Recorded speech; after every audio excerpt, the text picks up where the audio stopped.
Hi, everyone. Welcome to our One World Zohar, our energy encounter with the Zohar. We will be reading from this week's portion is Ki Tetze, Ki Tetze L'Milchama, when you go out to war. We need to figure out why that's even relevant. And we're going to be at paragraph 62. It's volume 22 of our edition of the Zohar. And in my book, it's page 238, but it's Ki Tetze, verse 62. And let's begin as we do each week by inviting in the Kabbalistic lineage to assist us. We're not just inviting them in because, we want to be inclusive. We do. We're inviting them in because we want help in understanding and unpacking these very esoteric concepts. So let's invite in the Rav and Karen Michael, Rabbi Shlag, Rabbi Brandwein, the Ariya Kodesh, the Ramchal, Rabbi Tarfon, Rabbi Mazulai, Rabbi Menachem Mendel Lovatepsk, Rabbi Kolon, Shapira Pia Setzna, the Baal Shem Tov, Rab Shimon Bar Yochai, and all the students from Mordechai of Chernobyl, One Soul with Yosef Atzadik in Shechem. Today also is a banner day. We have 4 righteous souls whose anniversary of elevation is today. So they're really, really available to us on this 12th day of Virgo available.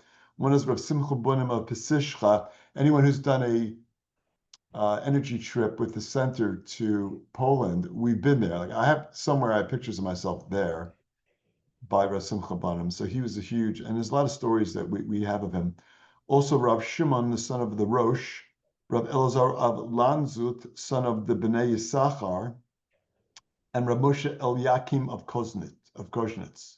So we have their assistance today also. And as we do each week, every day that we study with Zohar, we want to connect to the upper realm. We want to turn our consciousness to not the 1% that we're navigating all the time, but the 99%, the realm of fulfillment.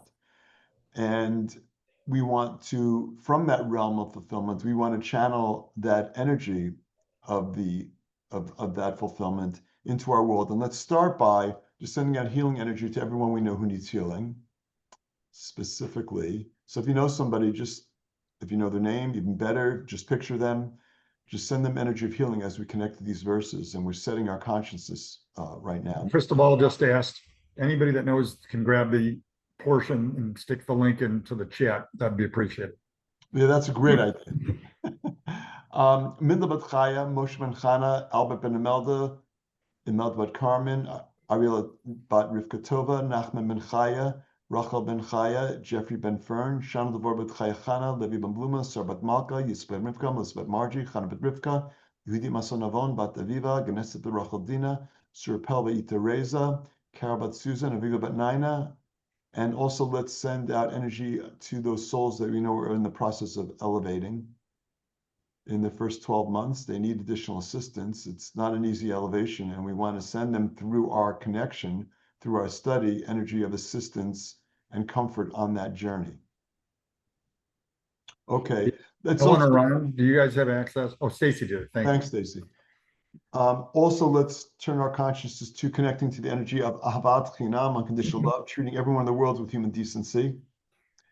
Removal of chaos and negativity from our world, ending the wars and conflicts that are going on in our world, the safe release of all the hostages being held by Hamas. It's been 700 days as of today.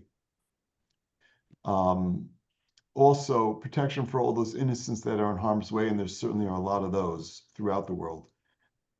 Also, protection from evil eye and evil speech. Okay, let's turn to the Zohar. Again, it's verse 62.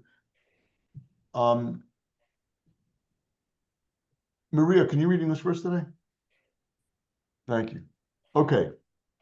62. Uvazimna de nukba peticha. Kol man dehava nafil taman, lahava salik, umashiach ben David nafal taman im Mashiach ben Yosef.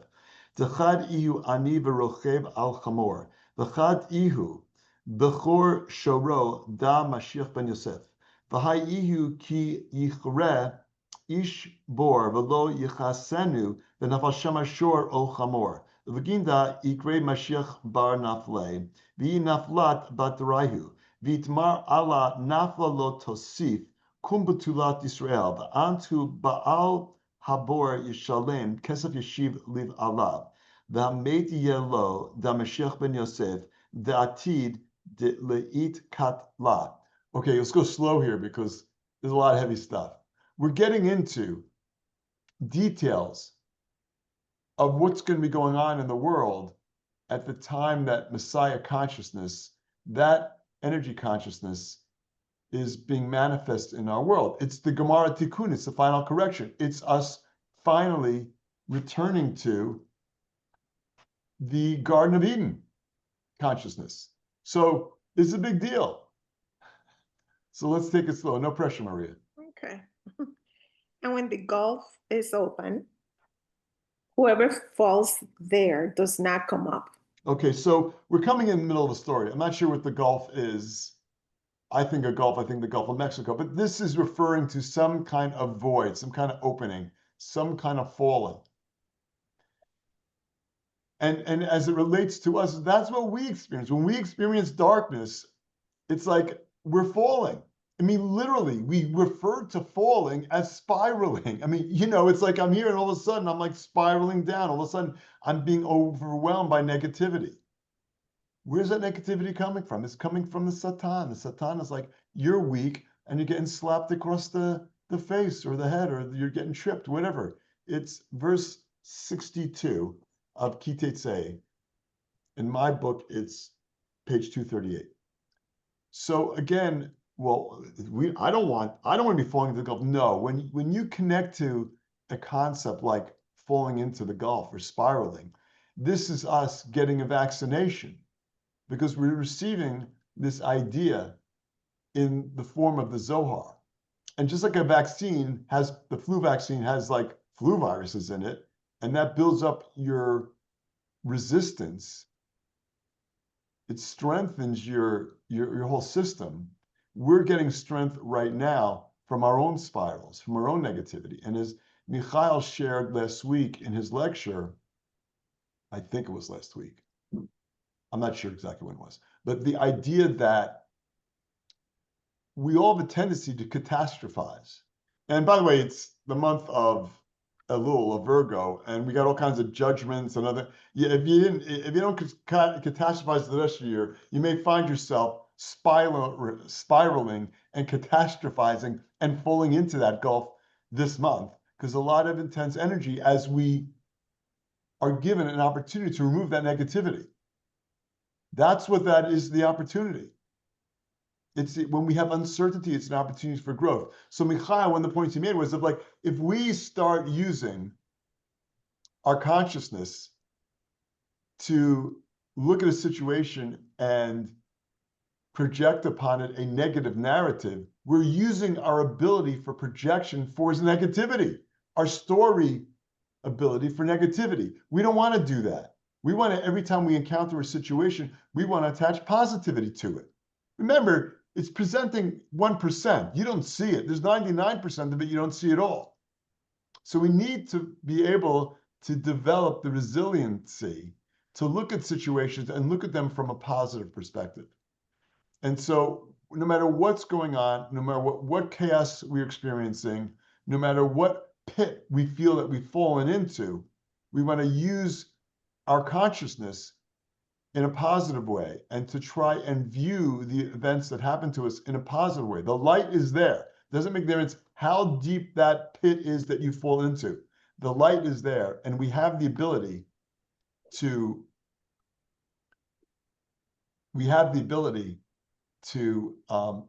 use our consciousness to see things in a positive way. But when we catastrophize, we're actually using up our ability. It's the same ability, that energy, to take a look at things from a positive perspective. So again, here we are, we're getting a vaccination against that kind of spiraling in this first verse. Again, we're at verse 62 of Ki Tetze.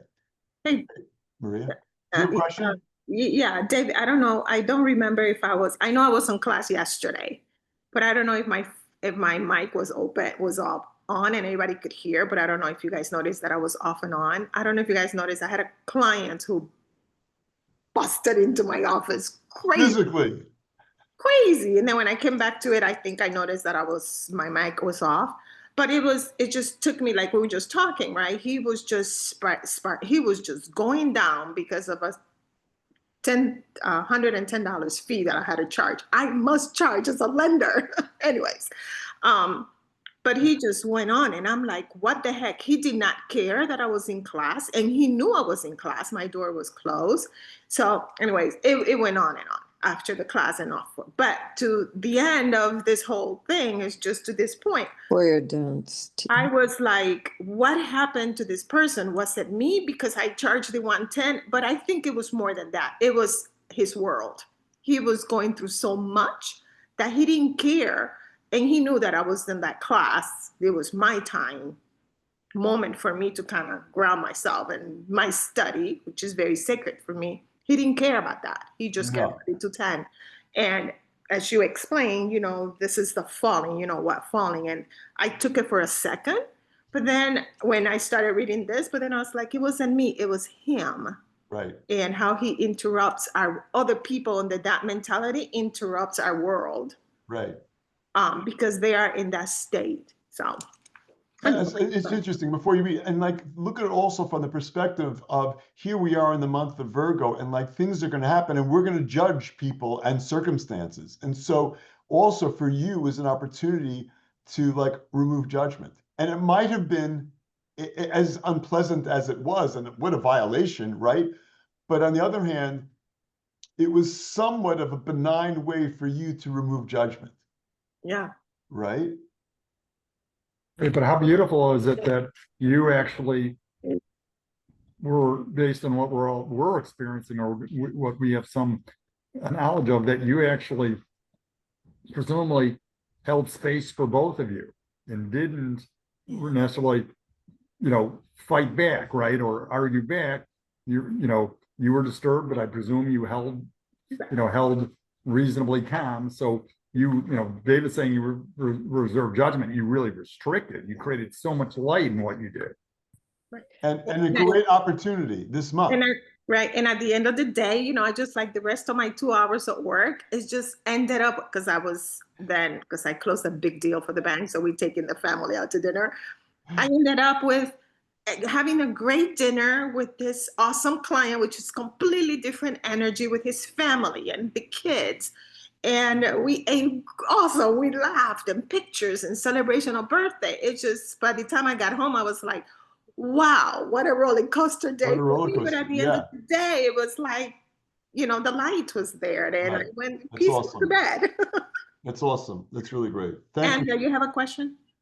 No, I was just going to say that I realized when situations come up like this, especially now during Elul, when they're so, you know, triggering, I realized it's opportunity for all parties involved.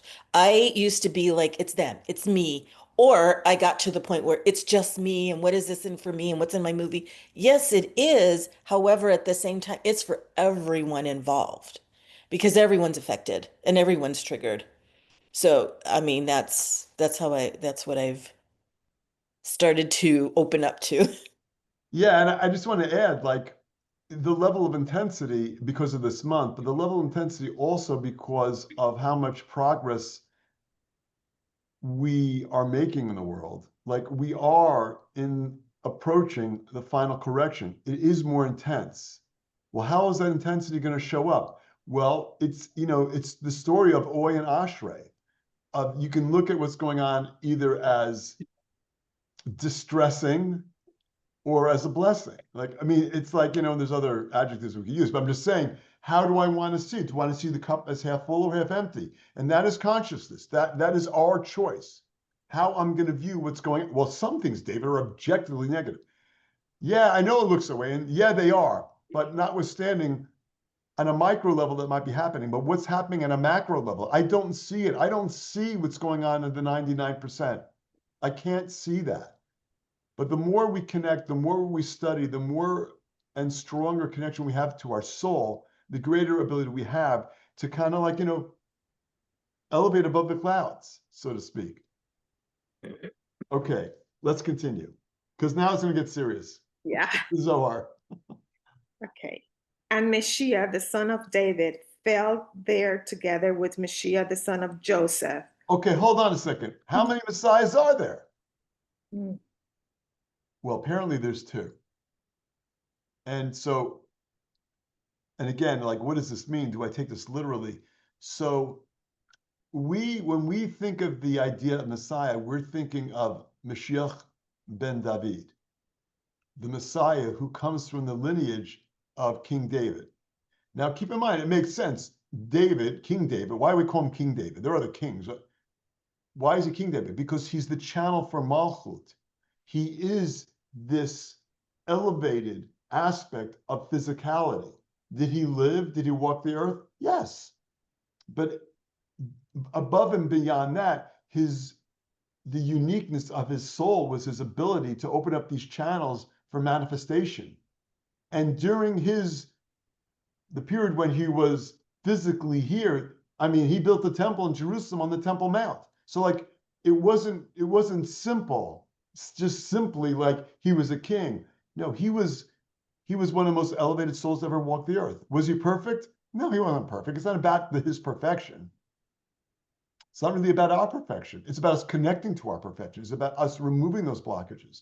But among the unique aspects of David HaMelech, King David, is the fact that Messiah is coming through that lineage. And that's the Messiah, son of David. But we also have this idea of the Messiah, son of Joseph.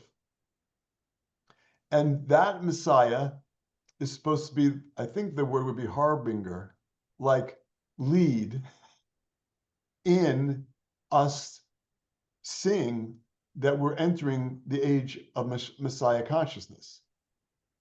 And so they're working in tandem. These are aspects of changes that take place or manifestations that are made that assist us in moving towards the final correction. Now I'm going to ask the question, we don't have to answer it, but like, are we ready for that? Like, are we ready for Messiah consciousness in the physical realm? Because I say Messiah consciousness, not only because our teachers say it, but I say it because it's possible it's already here, but we're consciously not there. And so part of what we really want to work on is seeing the world through the lens of the 99%, not the 1%. And it's a struggle. And it's not getting easier. But it is getting easier, maybe. I'm not sure. It depends where our consciousness is. All right, let's continue.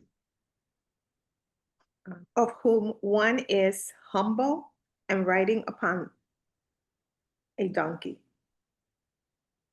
And that's from Zechariah, the prophet Yeah. Zechariah, yes.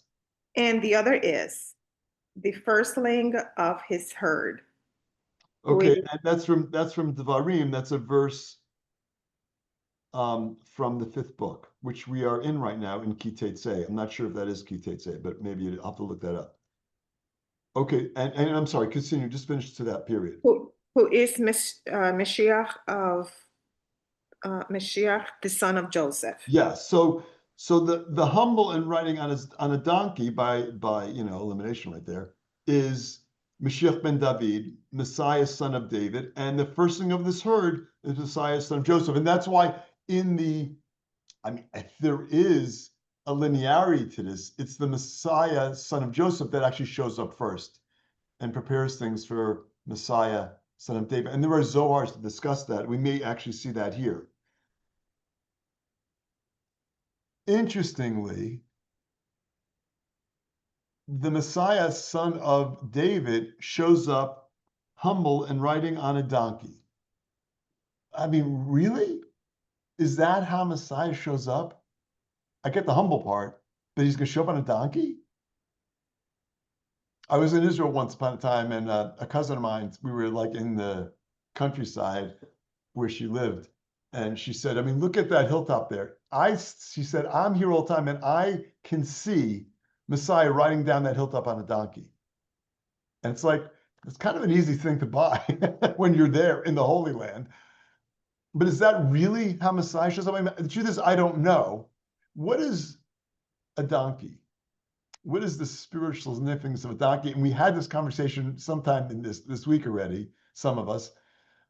Like when Abraham takes Isaac for what we know as the sacrifice of Isaac, Akedat Yitzchak.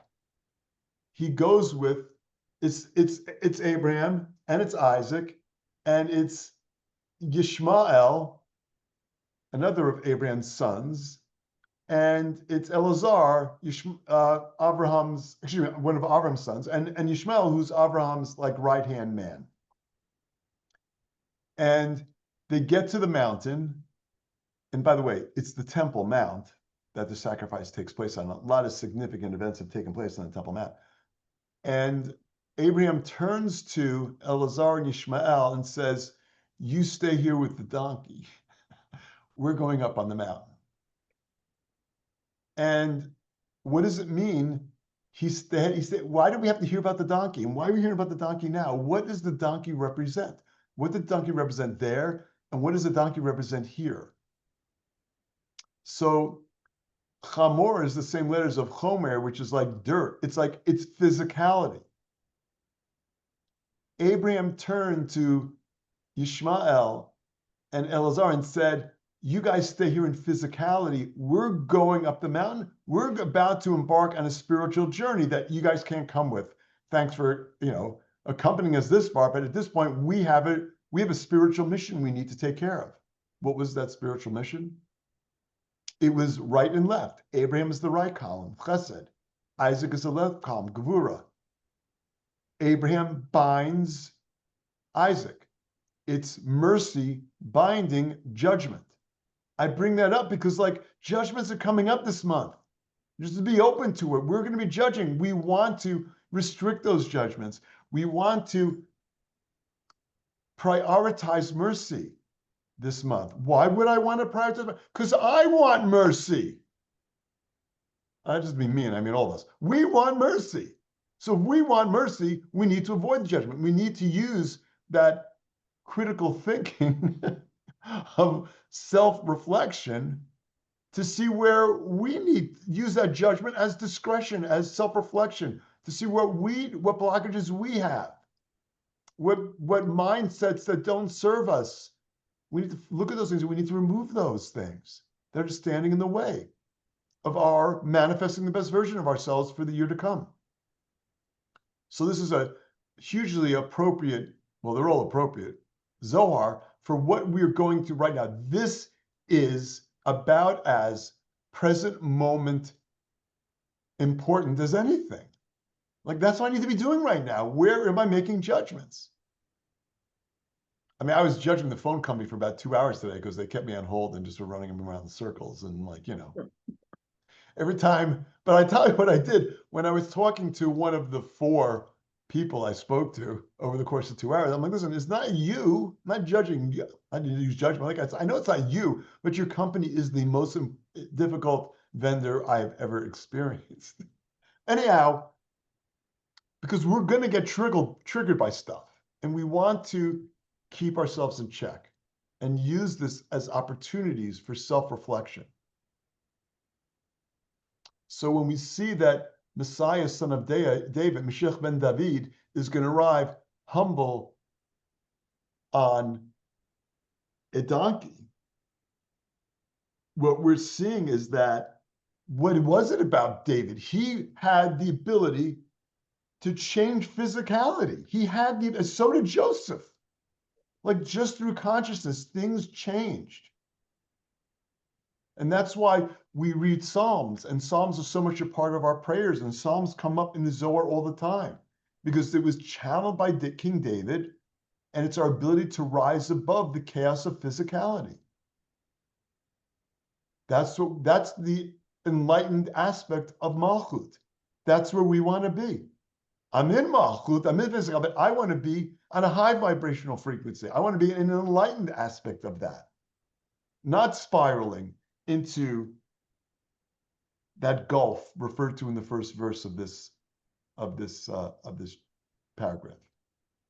So tremendous opportunities for us through this Zohar to align ourselves with the energy of this month, to gain perspective on self-reflection and mindsets and anything else that we're doing that we aren't conscious to. We have the ability to see those things this month. And this Zohar is giving us like additional focus, laser focus, to assist us in doing that work and unpacking all that. Okay, let's continue. This is the meaning of, if a man shall dig a pit and not cover it, and an ox or a donkey fall into it. Okay, so it's a verse from Shmos, the second book, and that's also, for anyone who's ever studied Talmud, I believe it's Baba Metzia, the book, where this is like goes on for a while. It's like, whose responsibility if you dig a hole and something falls into it? Whose responsibility is it?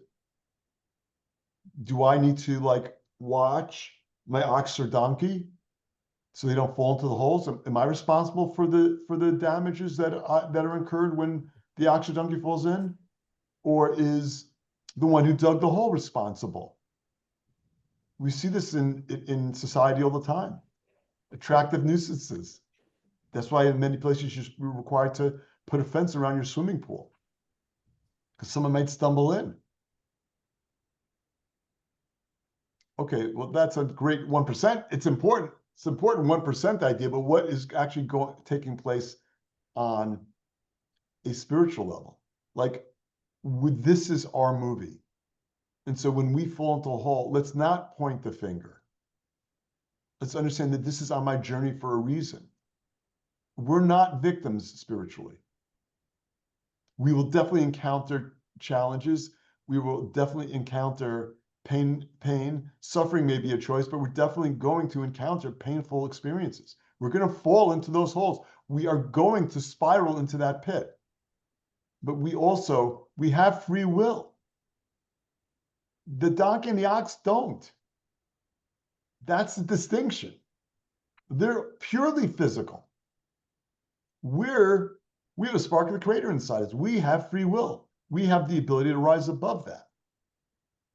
And so, like, whatever circumstance we find ourselves in, it's never a hopeless circumstance. I have the ability. I have free will. I have the ability to pick myself up and move myself on and understand that when we do fall, we're being given an opportunity for growth.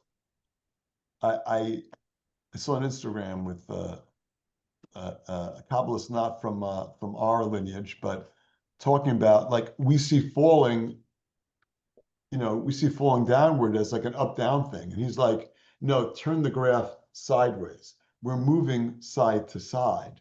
We're never falling.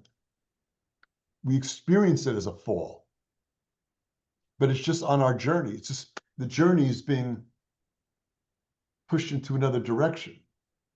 It's not up, down, it's side, side.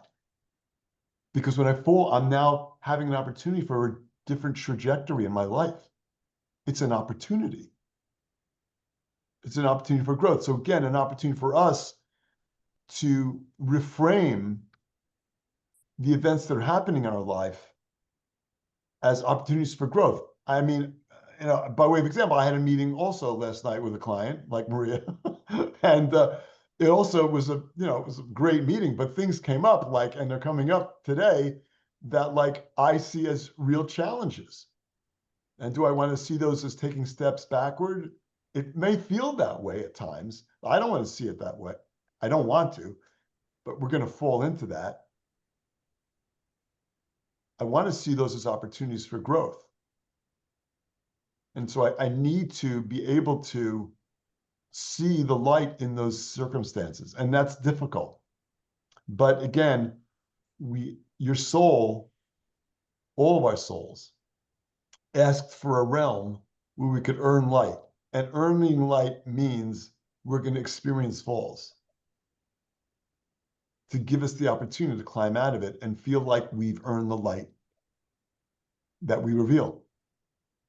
And again, a huge opportunity to do that now as we prepare for Rosh Hashanah, for the new year, in a couple weeks, a little over a couple weeks. Okay, let's continue.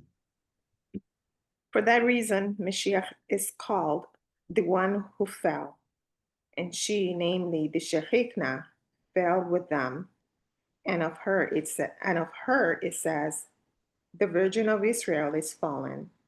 She shall no more rise. Okay, so there's our individual falls, and then there's the falls that happen, like, you know, as when the children of Israel have experienced historically falls. Again, opportunities for growth. Andrew, do you want to say something? Yes. So that's really interesting how you said that the Kabbalist that you watched was saying we're not falling, we're going side by side. And so Yeah, that kind of tells me that when we fall, it's actually things that are falling out of our when we're switching to another consciousness, to a better consciousness, things fall away, and then we switch over to a parallel reality. right. That's really cool. Yeah, it is. So it feels like we're falling. It's just our cliche or We our junk or associate. whatever. Yeah, Yeah. it's like also the feeling of lack. Like we Yeah. feel like I don't have it. You know, we talk about this all the time. There's something I don't have. I don't have lunch right now. Actually, it's in the fridge though, so I do have it. But yet I'm hungry right now. I know, but it's right there. I can see the fridge. The lunch is there. But I know, but I'm not eating it right now. I know, so I'm feeling lack. But am I really experiencing lack? I mean, I have a feeling. I am assigning the word lack to it. But really what it is I'm growing in my hunger. It's going to taste even better. I'm growing when I experience lack. My vessel is expanding. Much like I don't have hunger when I'm full, I only have hunger when I'm hungry. I'm experiencing that. I'm experiencing a feeling. What meaning do I want to attach to it? So when I fall, using that same analogy, I'm experiencing energy. Might be anxiety, might be fear. It depends on. I'm falling, and it's like lack. I'm falling like what I'm feeling something. We're socially programmed, and your ego is right there to look at it as bad. And so it's a mindset shift to look at it not as up down, but side to side. It's like I'm experiencing this lack because the universe is conspiring to assist me to move to my next level. But I need a different portal to do that. I can't move to my next level where I'm at. I need to move, it feels like down, but I'm actually moving to the side. That's So what a helpful mindset, what a helpful way to look at what I'm experiencing, what I'm going through. And not seeing it, it's like we experience negativity and positivity all the time. It's not good, it's not bad. It's just positive feels good, negative feels different. Because there's energy going out. It's just a matter of energy flow. I feel good when I'm receiving positive energy. I don't feel as good when I'm experiencing negative energy because I'm being tapped. But it's not necessarily bad. Bad is what we're projecting on it. And so that mindset is limiting. That mindset is looking at the world through the viewpoint of scarcity. And we want to look at the world through the viewpoint of abundance. That everything is possible, that all blessings are actually there. Lunch is in the fridge, the money's in the bank, and my fulfillment is in Binah.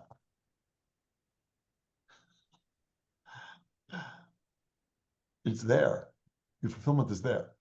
It's just like I need to walk over to the fridge to get it after class. Well, how do I access the fulfillment of Binah? Just like I'm not really that hungry because I know lunch is there. I'm not so desperate. I know it's there. Don't be desperate about it. Your fulfillment's there. Go through life like your fulfillment is there. Otherwise, when I inject my desperation, I'm putting blockages in the way of fulfillment. Well, easier said than done. Yep, it is easier said than done. Much, much easier. Okay, let's continue. And you, faithful shepherd, are the owner of the pit, the owner of the pit shall make it good and give money to the owner of them. Okay, all right, let's finish that quote. And the dead shall be this.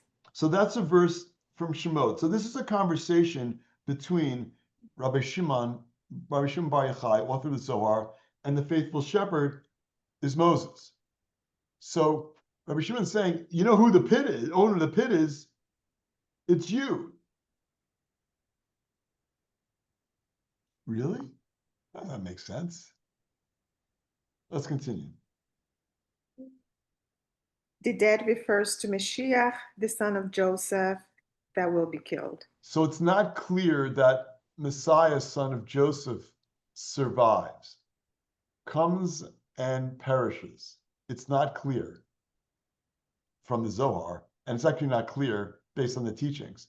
There's a verse in the weekday Amidah, standing prayer, and within that verse is a line, and the consciousness is, please keep Messiah ben Yosef alive. What does that mean? Again, it's very, very deep ideas there. But for us, what we want to be present to is there's ups and downs. The Gemara Tikkun has already taken place. The final correction is already taking place. We're in the movie of the story. And in the movie hasn't ended yet. But the actual movie has ended. The Gemara Tikkun has taken place. We wanted to earn it. So we're being given this illusion of time so we can march towards something that has already happened. And it's very paradoxical because I see time and linearity and 1, 2, 3, 4, 5, 6, things happen in a certain order or not. I mean, that's the way we're experiencing that. That is illusion. That is the illusion of this reality. That is a function of a 1% view of reality. But I need to be connecting to that 99%. I need to be turning my attention as much as possible to connecting to my soul, to seeing that deeper reality, to understanding that I have abundance, to understanding that the Gemara Tikkun, it all works out. I know how the story ends. I'm just not experiencing it that way because, again, my soul is encumbered by physicality. And that's not the way things look when you're looking at the 1%. So David, what does that part of that phrase says, and give money to the owner of them? I'm not comprehending that fragment sentence there. Because I think give money to the owner of them is the guy who dug the pit owes money to the owner of the ox and the owner of the donkey for creating a nuisance in the pathway, not on his private property, but in a public property. It might even be the same if it's in private property. I don't know. But if someone digs a hole and it's not marked and it's not, fenced, and my animal falls into it, then you owe me damages. If you dug that hole, you're responsible for the consequences. We are responsible for the consequences of things that we do. And this ties very neatly into the other energy that's available for us this month. It's the energy of tshuva. Like, karmically, things are coming up right now. The consequences of things that I have done. I have dug holes. And I haven't made good on those. And so why do I see repeating patterns? And listen, we're all seeing repeating patterns at some level. Why am I seeing them? I still have work to do. So remind yourself when chaos comes to visit that we're given the opportunity for additional cleanup. Paying the owner of the ox or the donkey, filling the hole, putting fences around things that are attractive nuisances. I mean, I still have work I need to do. It's a great question. I'm glad you asked it. Okay, we're out of time. One paragraph, not bad. Okay, everybody. I love you all. Shabbat shalom. Thank you. Shabbat shalom. Thank you, guys. Absolutely. Shalom. Bye-bye. Thank you. Bye-bye. Bye.